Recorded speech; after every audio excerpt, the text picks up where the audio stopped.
I've been thinking long and hard on this one. Over the last few years, the liberal Democrat attacks on conservative blacks have increased in number and ferocity. While I'm not surprised by this or the liberal media's silence over the casual use of normally taboo racial slurs directed at blacks, I'm left wondering, just why do we bother? I understand it's risky if you're a black Democrat to echo the ideas of conservative blacks that you may agree with. Groupthink is an ugly concept to go against.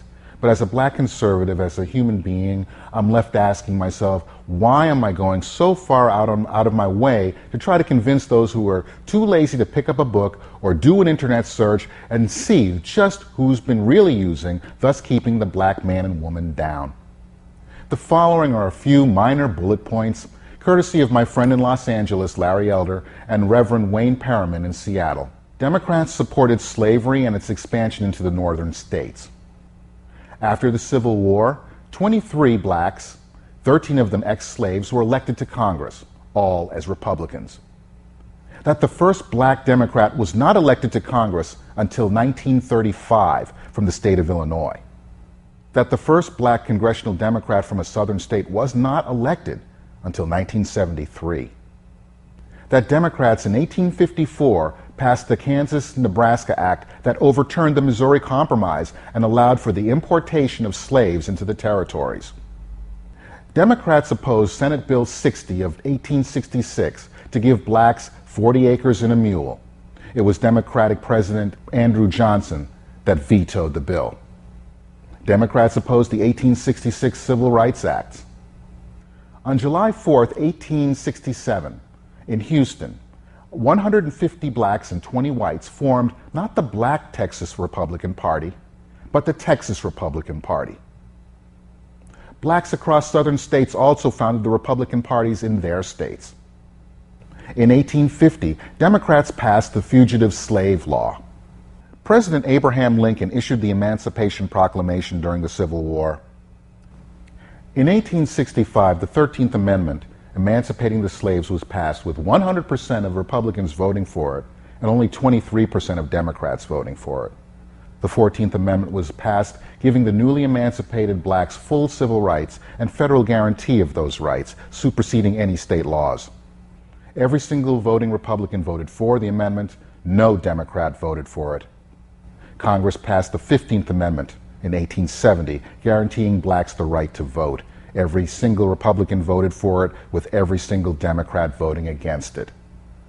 During 1872 congressional investigations, Democrats admitted beginning the Ku Klux Klan as an effort to stop the spread of the Republican Party and to reestablish Democratic control in southern states. Blacks who were all Republican at that time were the primary targets of violence. Southern Democrats like Al Gore Sr. and William Fulbright debated against the passage of the 1964 Civil Rights Act. Southern Democrats, including Al Gore Sr. and William Fulbright, debated against the passage of the 1965 Voting Rights Act.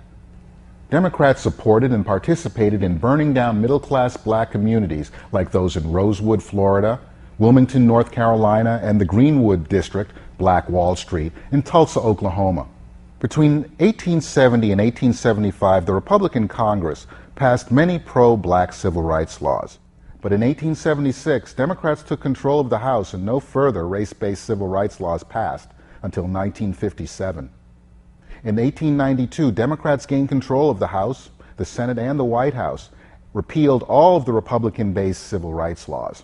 That enabled the Southern Democrats to pass the Jim Crow laws, poll taxes, literacy tests, and so on in their individual states. Only 64% of Democrats in Congress voted for the 1964 Civil Rights Act, while 80% of Republicans voted for the act. Democrats, in an effort to keep blacks in their place, used sadistic torture, terror, and violence, including lynching, mutilations, murder, decapitations, beatings, and burning to death countless numbers of blacks. Despite this material being readily available to anyone who shook off the label of acting white, actually learned to read, and can find this untaught American history easily, many blacks consider it the easy way out to just blame all their problems on racism. Ever wonder why conservative blacks are always called sellouts while liberal blacks like Jesse Jackson get a paycheck for being a racism watchdog? I've always wondered why he goes after any cause that will get him on the television, or he targets corporations that will pay him off personally to make him go away. Jackson ignores the real problems in the black community because should they become cured, he'll lose his livelihood. So you may ask, what does the title of this segment mean, Time to Move On? There's that old expression about bringing the horse to water and trying to make it drink.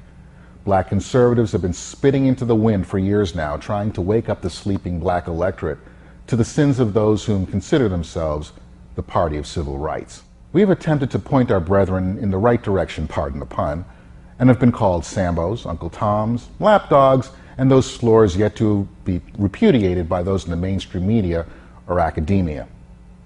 Maybe we should just consider some a lost cause and just move on. There are some who enjoy their victim status and use it as a way of blaming others for their own laziness. There are many black folk out there who have used the education system to their benefit and are now self-reliant. They don't depend on a check from the government every month, and they are the true leaders in their community. There are those who live by blaming whites for their every misfortune, while they now have to live with the ramifications of their blowing off school earlier in life. They claim affirmative action will cure those ramifications. All affirmative action does is make every black person's qualifications suspect upon their first day at a new job and discriminate against persons who may be more qualified purely because of the color of their skin. Liberal blacks call that payback. Just who is perpetuating racism and discrimination in America? Those who believe rap music and sports are the only way out of a crime-ridden neighborhood can choose to live that fool's paradise while condemning others who choose to study. The entertainment industry can celebrate so-called adversity, but many of our hardcore street personalities actually came from middle-class backgrounds and made sound business decisions to get from point A to point B. Those who wish to elevate themselves must make a choice. Personal responsibility is not a catchphrase. It's a way of life that gives someone real control over their lives. Going to work isn't selling out. Not impregnating or being impregnated before age 14 isn't selling out.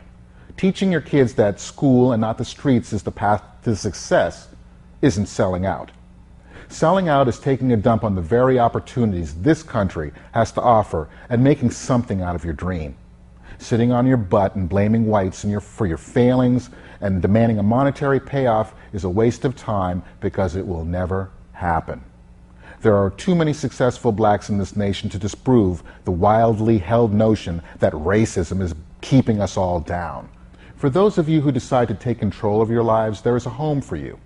I know it's been hard to stay in the closet because almost all around you would shun you or worse. But that closet is filling up, and soon there will be no place for independent blacks but to go out and up.